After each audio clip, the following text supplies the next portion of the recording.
All right, so we are joined today by Dr. Afshana Haque. She is an assistant professor. Hey, Afshana! She's an assistant professor of marriage and family therapy at the University of Houston Clear Lake campus.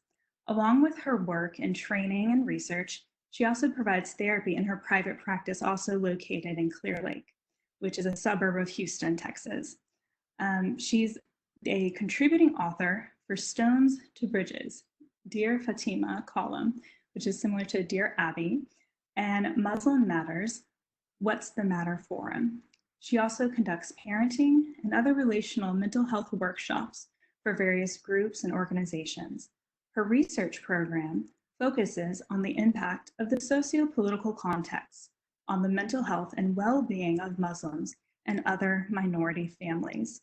So welcome, Dr. Haque, and most importantly, she and I went to grad school together at St. Mary's University, where we both graduated at the same time on the same day with our PhDs in marriage and family therapy. And so, welcome again. Thanks for having me. Yeah. So, I asked Afshana here today to explore our faith traditions within the context of the pandemic. I'm a practicing Roman Catholic, and Afshana is a practicing Muslim. And we both have this pandemic coincide with our respective fasting traditions. And so we were texting back and forth one day about something, and I thought, oh my gosh, it'd be so neat to kind of talk with each other and see how this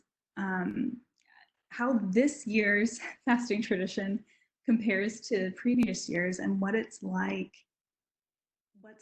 what's made different or special about it within the context of the pandemic. So before we jump into that meat, Afshana, if you will share with me kind of just a brief history, and I'll do the same for Lent, but a brief history of Ramadan and how it came about. Yeah, sure, Stephanie.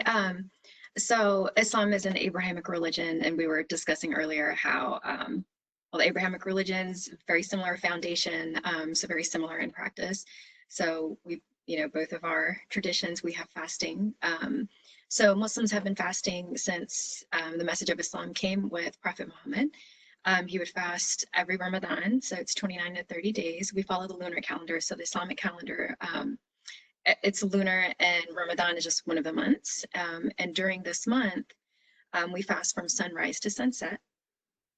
When it coincides with winter, it's a lot easier because the days are shorter.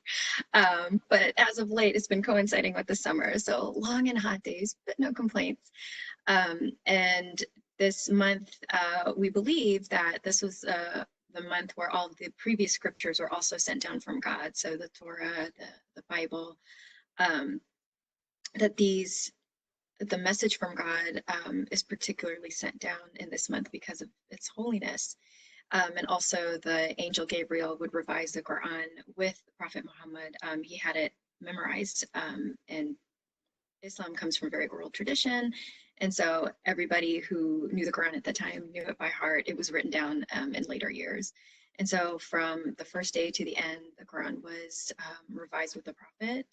And then, so yeah, we pray we fast sunrise to sunset. We pray during the nights, typically together in congregation at the mosques. And then we break our fast together as a family. And that's probably what the biggest differences have been during the pandemic this time around. Right, absolutely. And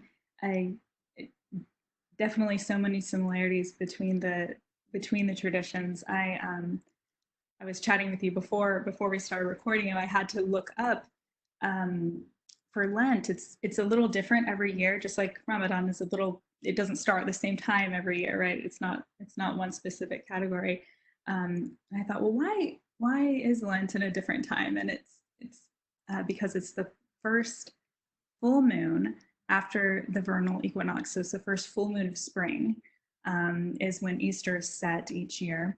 and it's the celebration of the resurrection. And the tradition is mirroring Christ's 40 days in the wilderness where he was tempted by Satan.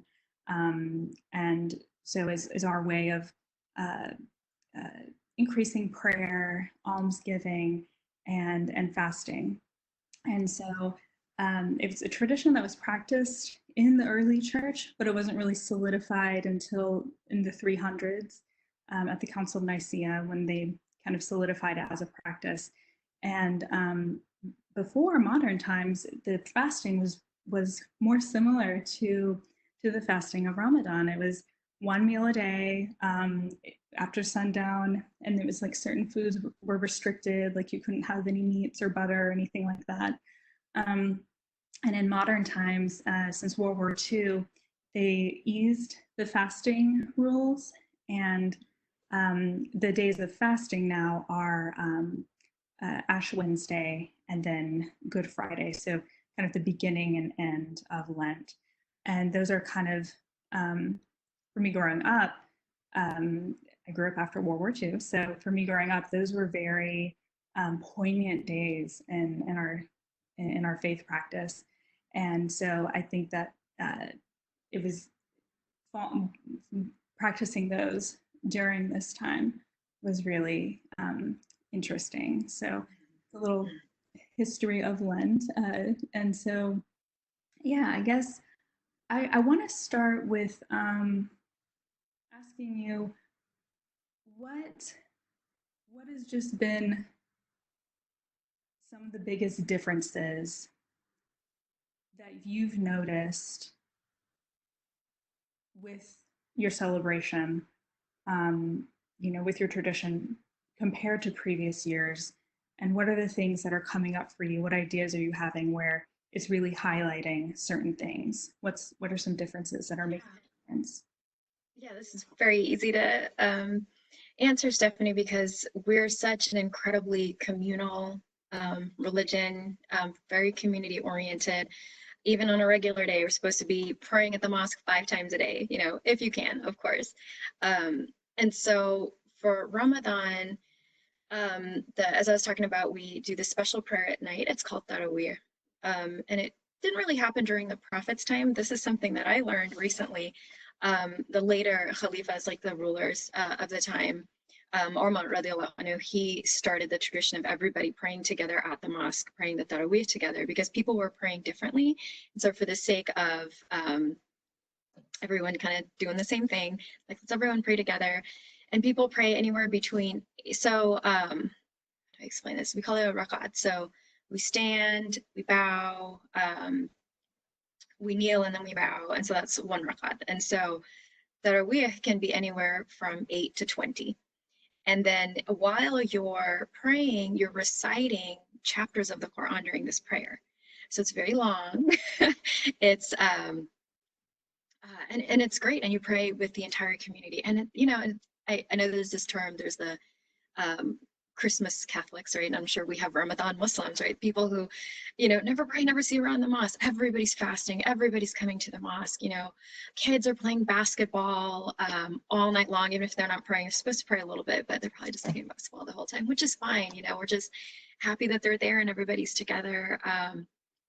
And then we eat together, we break fast together.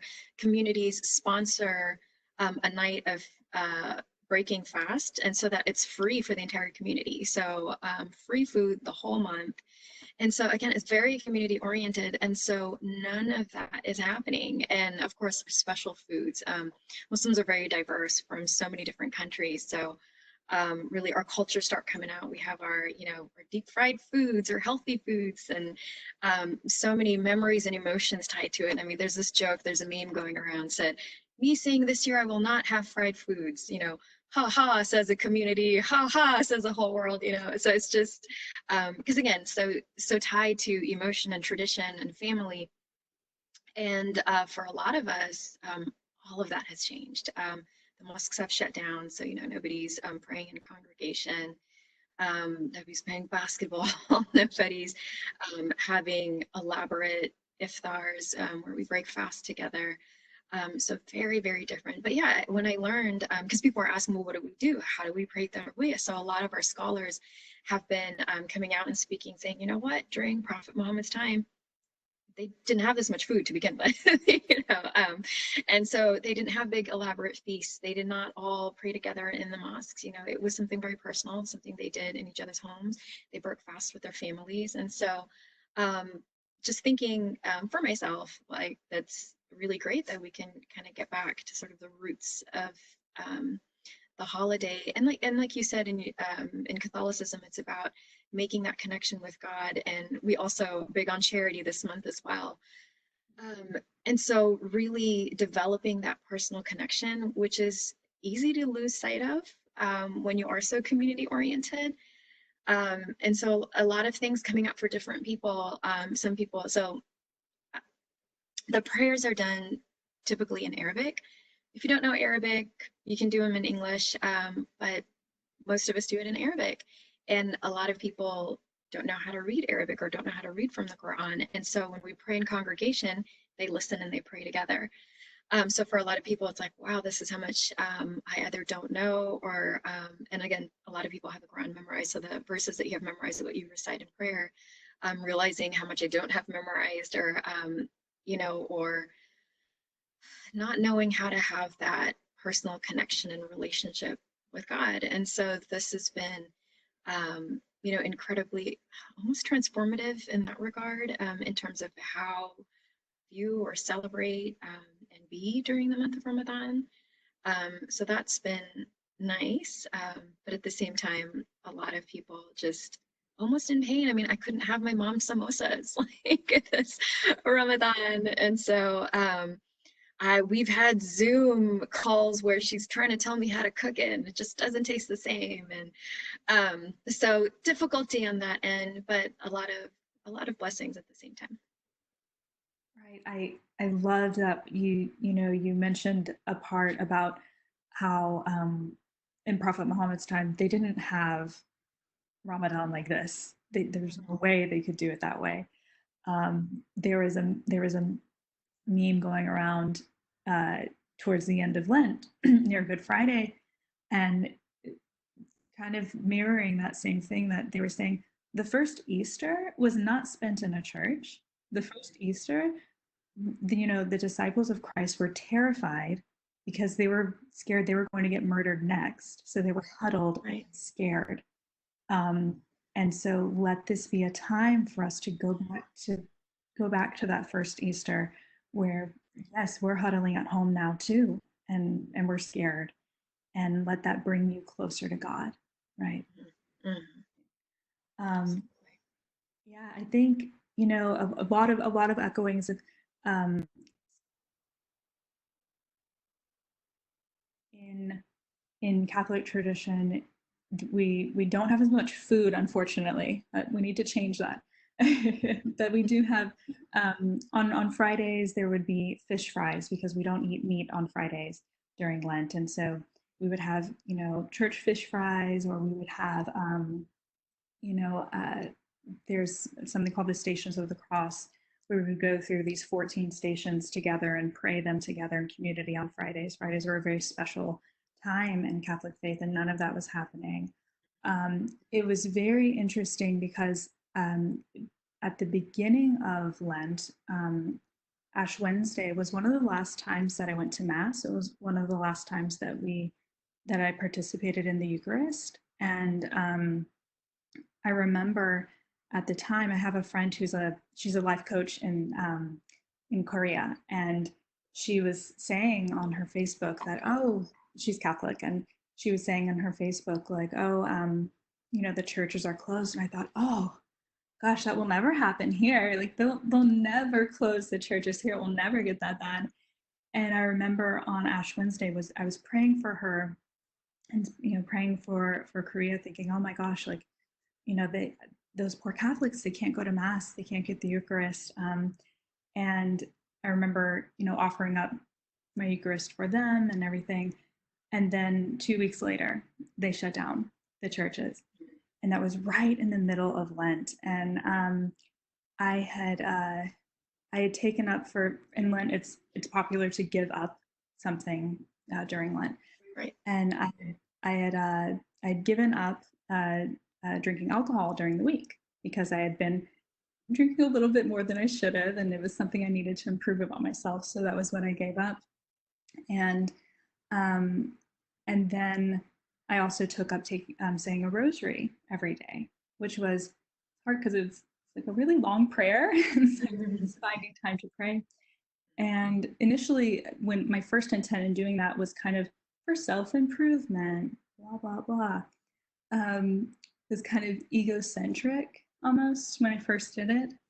Um, and as Lent progressed and as the pandemic spread, it became so powerful for me to have that as a practice. It helped me get through those initial adjustment period to the pandemic, and it helped me feel more connected to the community that Great. I'd lost. Yeah.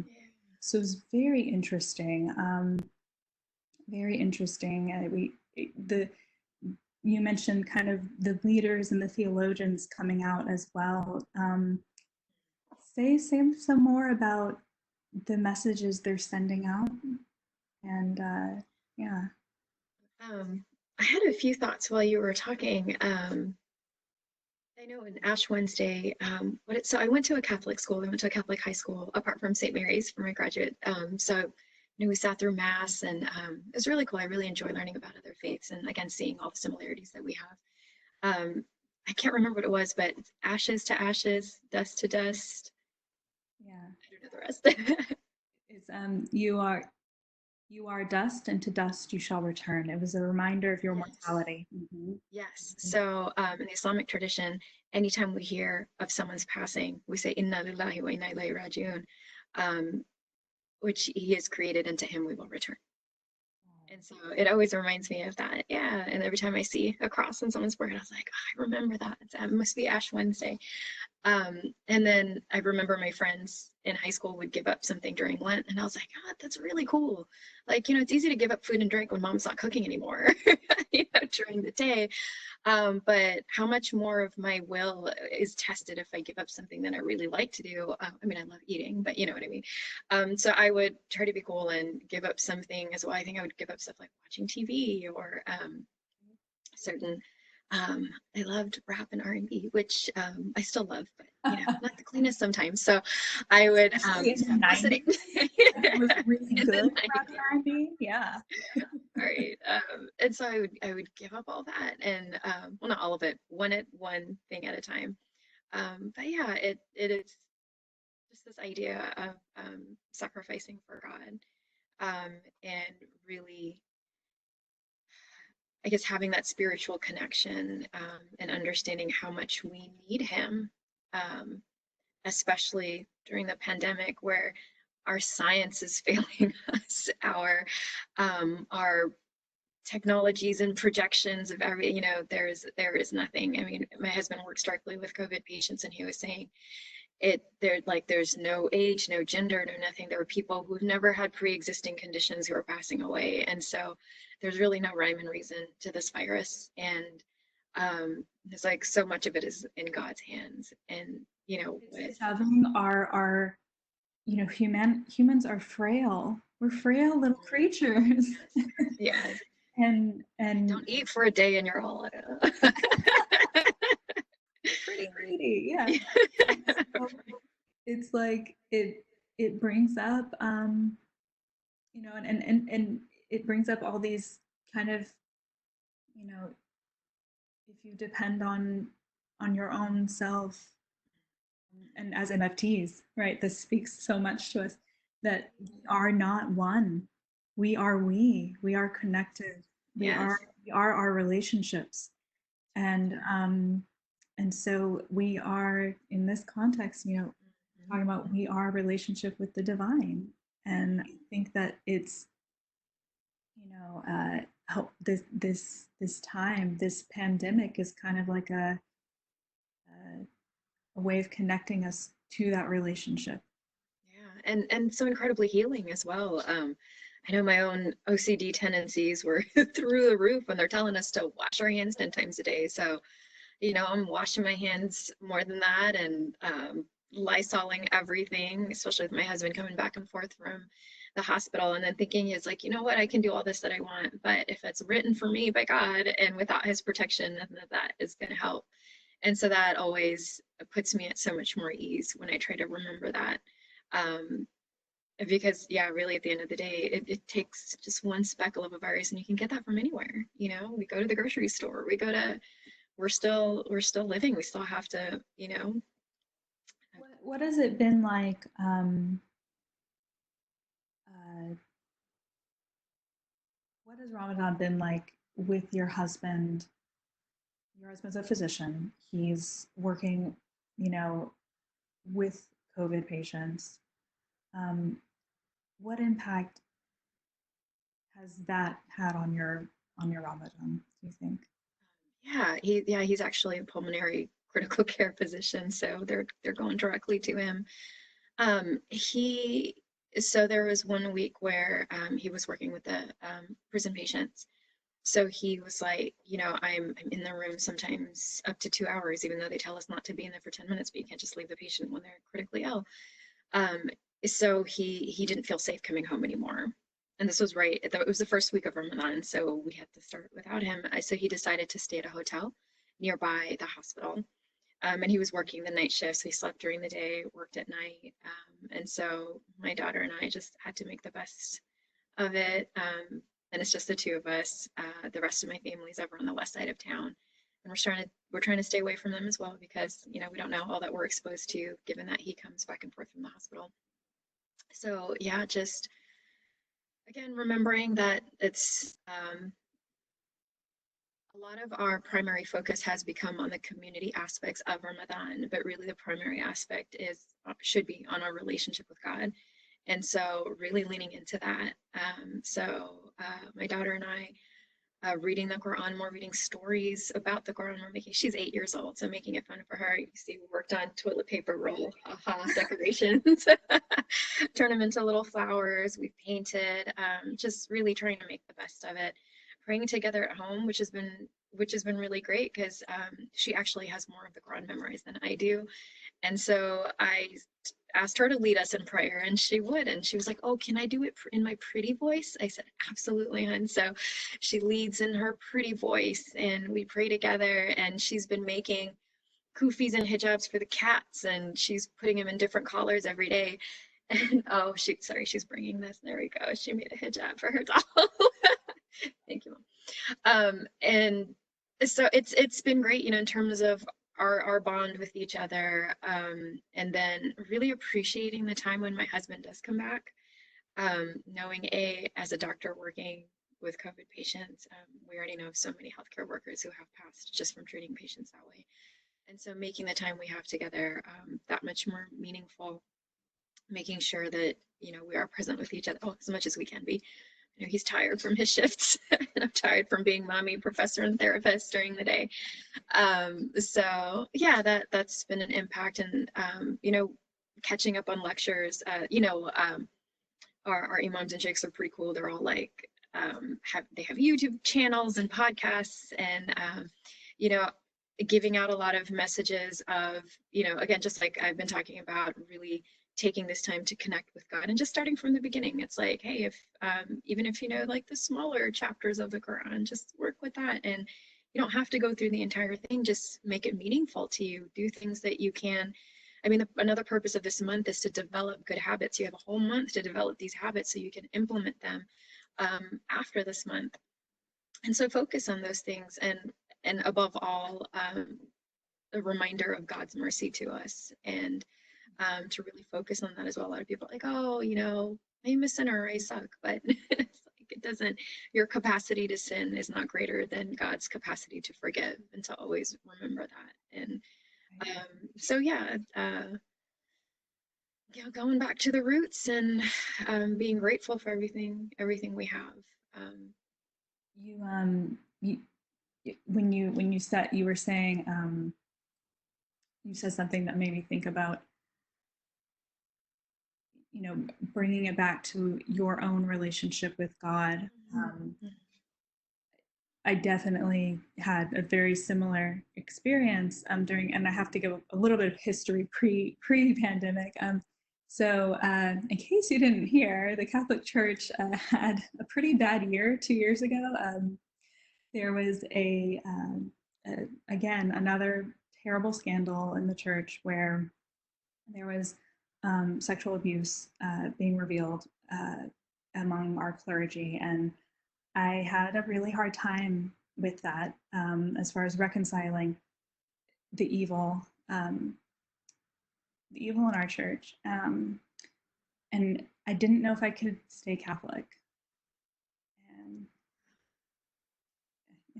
it was a very hard time for me because I didn't want to leave, but I also didn't know if I could stay. And so it was um, it was a time where I had to really know why I was Catholic.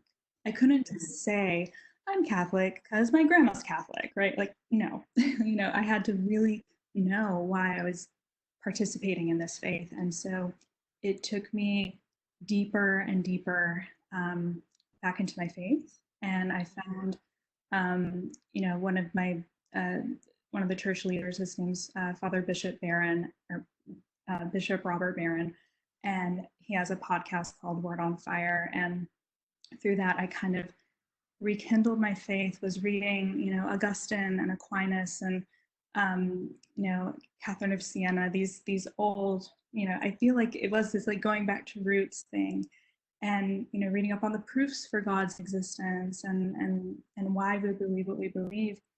And it culminated in my experience in November. I was on a family trip in Rome, and we went and saw the Pope, and he actually blessed my daughter. He picked my daughter up out of the crowd and kissed her and blessed her, and that was like the peak of my reconversion experience, right?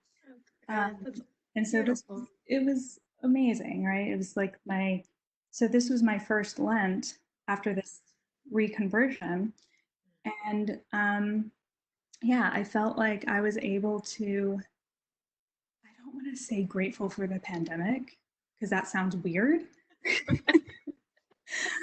Yeah. But Yeah.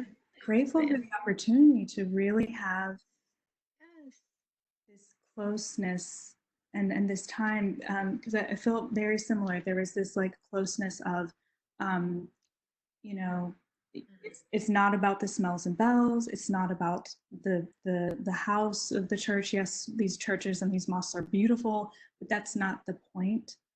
Like that's a reflection of our faith, but that's not our faith.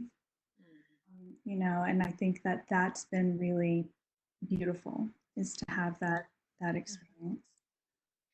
Have you heard of William James' Variety of Religious Experience? Yes, yes.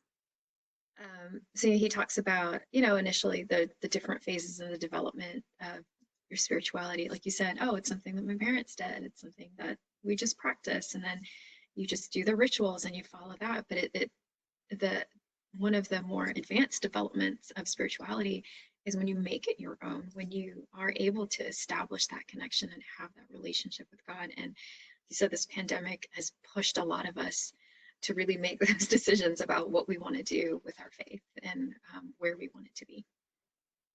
Right, right. I'm curious now as well, like what what things, like tasks, have you found yourself doing differently this Ramadan? You already touched on a couple of them, but I was wondering if any other ones that you hadn't got to mention yet. I guess more of like practicing and actually contributing to my relationship to God and worship. Um, I have been trying to read Quran more. It's really hard when you're working and fasting and barely surviving. So I would always feel guilty about not being able to keep up with it. But not having to commute and being able to work from home has given more time to just sit and read, going back to the basics. We have so many lectures and all kinds of things, but I just, want to go back to the basics. really listen and embrace the words of God. That's been great. Trying to keep up with my prayers more, praying the extra. So it's called fard, which is the obligatory prayers, and then there's the sunnah. So incorporating more of the sunnah back into my life, because I'm going to be honest, doing a lot of bare minimum here, if even. And so really trying to get that back. And you mentioned the rosary. So we have this, it's called dhikr. So it's just a remembrance of God. And so a lot of us have our beads where we think about the greatness of God, praised it. Oh, my daughter's bringing me hers. So these are her prayer beads. My father gave them to her.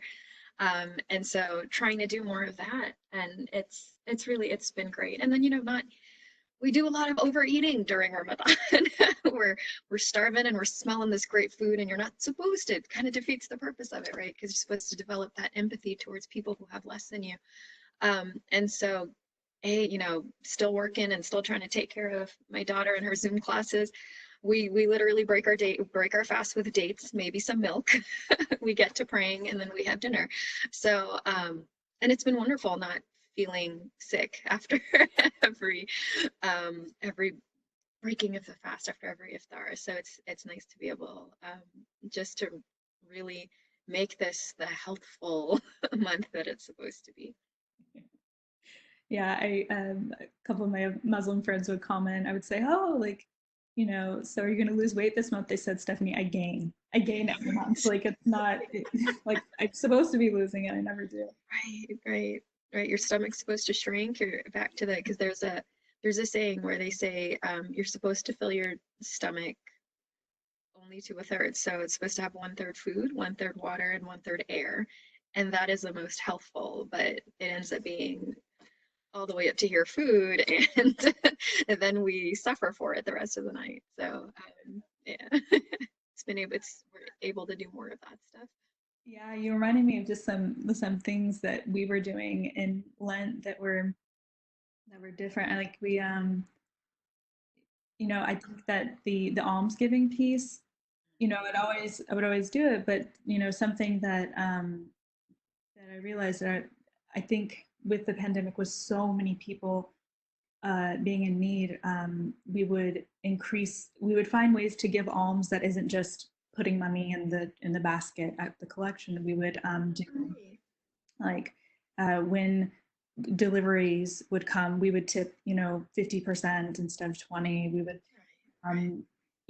just donate to the food bank. I mean, all these different ways to help, because I think we all felt like how close we all are to losing our paychecks. I mean, you and I work at universities. Who's to say they're going to have the funds to pay us next year? I mean, right? We're all this close to being in that food line, and I think that that's the lesson of Lent that gets missed. And Absolutely. Pandemic, it was like, you know, it's like, I'm going to make sure you don't miss it this time, right? well, and it was this cool, and I don't know if it was a God thing or not, but there was the pandemic started, and I was terrified. I thought, oh my God, like, are we going to have the money to give to the church, And the next day, I got an email from the university. They said, "Oh, Stephanie, we were going through our books and we realized we didn't pay you last year for one of the courses you taught in the summer." And I said, "Oh my God." And it was like that day I made all my donations to the church, because I thought, okay, this was a sign, like, okay, you can do this. And God takes care of you. I'm telling you, that message was very poignant. This, not to say, oh, if you got sick, God didn't love you. No, not saying that, but to at some point, yes, you and I are scientists. We believe in science. We pray for a cure. We pray for our caregivers. But at some point, that type of knowledge can take you only so far. And then you cross into this different realm of knowledge, this different realm of knowing. Absolutely. We, as Muslims, we have that once a year Hajj, where Muslims from all over the world get together in the mosque. There's sort of a mini version called Umrah, Hajj is like 2 weeks, Umrah or a week. Umrah is like 2 hours, so very mini. But during Ramadan, which is something my parents did a lot actually, we were able to go to Mecca and celebrate Ramadan there. But for the first time in the history of the world, the Masjid al-Haram, where the Kaaba is in Mecca, has been shut down. So it's empty. Just a few people go there to pray. Um, What was it and like just, seeing those images of it being so empty? yeah, well, I mean, wow, shocking.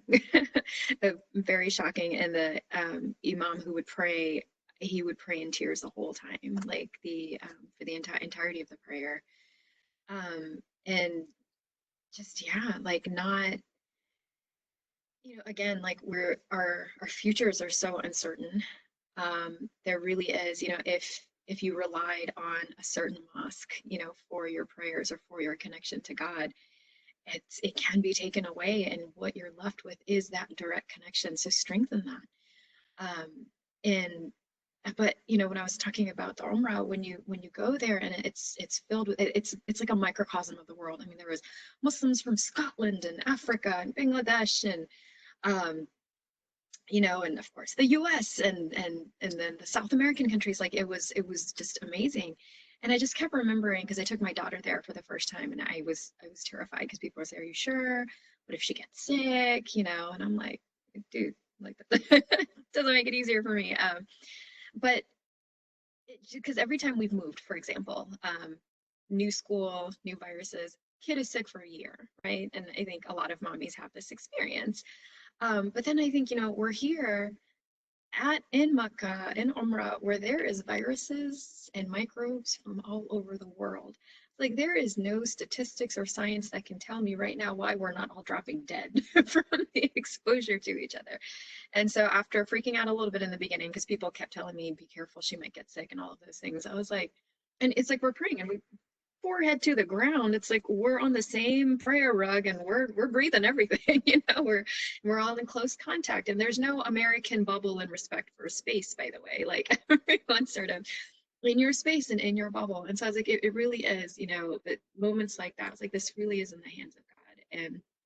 And having the opportunity for that faith just brings so much relief and reminder again of our limit and his greatness. Absolutely. I think when you were sharing that story, I remember seeing those images, and there were just, I think there was like a couple people there, but it wasn't. I'm used to seeing this huge, beautiful, just mass of people, and Right, right. I thought, oh my gosh, and it brought up for me what it was like for me to see St. Peter's Square with the Pope empty, Yeah. empty. And he did this. There's a special blessing called Orbis ad Orbi. It's basically this very special blessing that normally is only done at Christmas and Easter. And he did it in the middle of the pandemic, in the middle of Lent, which was not normal.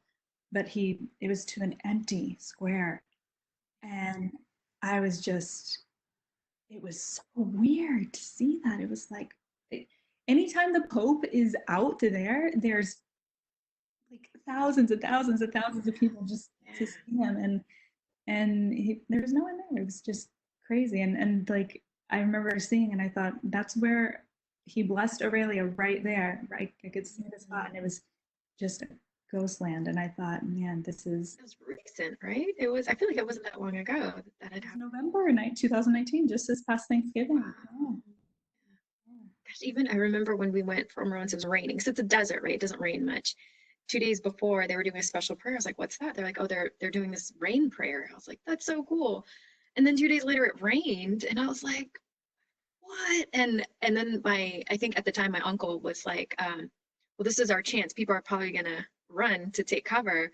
But no, I mean, the water level was rising, but some people will swim around it. Like there was not ever a time where just people were not praying at the Haram. And yeah, and for once, for the first time in a really long time, um, empty. Yeah. Yeah. My mind's floating to uh, what what lessons are you hoping you and your family and your community hold on to for? I keep hearing people say when this is done, but whatever. For later. Let's just say for later. What lessons are you Right. hoping? Yeah. Um, to remember what our faith actually teaches us, which is having that relationship and connection to God, and to take that with us and bring it into our communities, and not only just in celebration, which is fabulous, but also to give back, just like you were describing. I mean, they've been holding food drives, which has been great. Remembering, you know, the purpose of Ramadan to, for us to develop that empathy towards the poor and towards people who have nothing, and to do something about it, and to carry the message of God in our lives, and to really be examples of what what Muslims are supposed to be like, in terms of having that connection, but not for the sole purpose of your own spiritual whatever, but for the purpose of being better to mankind, and being helpful, and being proactive, with any of the injustices of the world, um, and to remember all that, and to carry that forward. Right, right. It's funny, as I was listening to you say that, I kept thinking, yeah, same, same. I agree. I hope too that people will uh, continue to find comfort in prayer. I think, when you said earlier, like, the having the time to do the extra prayers, um, to see prayer as a way of like a real way to, God does not need our prayers. We don't pray for Mm-hmm. him. We That's pray right. for us. For us. And Yeah. so I think that remembering that, and letting that be a part of your daily life, I hope that we hold on to that. I know, um, we've increased our prayer, and we've been doing the extra ones too. And I think that, uh, I hope I don't lose that. I hope I'm Same. able. You said habits, forming habits. I hope that this has formed that habit for me, and that I'm able to hold on to Me both, sister. it. Well, beautiful. Well, this feels like a good pausing time. Yeah. Any final thoughts? I really appreciate you doing this. I know when you said it, I jumped on it. I was like, yeah, absolutely. In a world where everybody is so fearful of everybody or anything that's different from them, hoping that part of the message that we get to share to the world is how incredibly similar we are, to each other, in terms of our spirituality, our goals in life, and our goal towards the greater community and the world. That we are far more the same than we are different, and that we should capitalize on that and do more things together and celebrate together. Um, yeah, I think so. So thank you. This is really great. Likewise, and thank you so much for having such an open spirit, wonderful heart, as always, dear, as always.